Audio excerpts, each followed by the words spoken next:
The concept for the faith-based organization Esthers Rising came when friends Suzi, Kremer, and Cheri Hartman felt a nudge to make a difference in the lives of young girls who had experienced sex exploitation or sex trafficking. When I quit my job in 2016, I knew that I wanted to do something in the anti-trafficking world. I just was drawn to it. It broke my heart, and so just knew that I needed to do something. So I got involved volunteering with the West River Anti-Trafficking Task Force.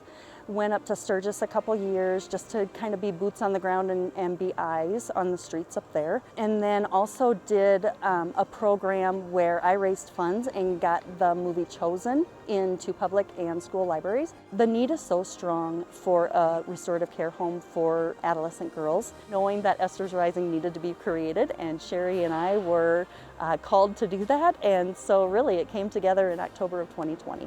Suzi has a background in criminal justice and sociology, and Cheri comes from a teaching background.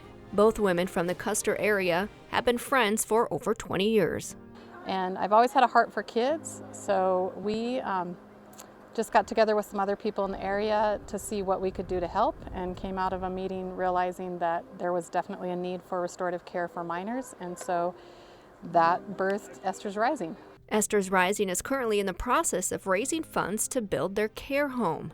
They look to purchase land and a restorative care home to serve minors ages 12 to 17 and help them with long-term social, emotional, and mental healing. So we'll be providing education, medical, dental care, trauma-informed counseling, and we hope to expand to do hopefully equine therapy in the future, music therapy, things like that also.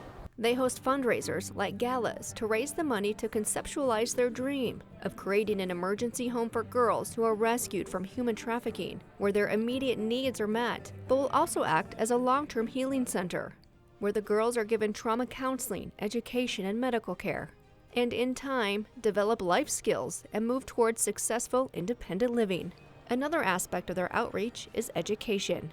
Well, we do know that the need is great, unfortunately, especially with the internet and going through a pandemic. In the last year, there was a 98% increase in traffickers recruiting kids over the internet. So it does happen everywhere. That's the most prominent area that it's happening now. It's also familial trafficking is about 40% of kids being trafficked. Of course, large events draw more trafficking. We also speak to churches and community groups for education and awareness, and we are open to doing that too. If you want to find out more about Esthers Rising, you can find us on Facebook and Instagram, or you can go to our website, which is esthersrisingministry.com.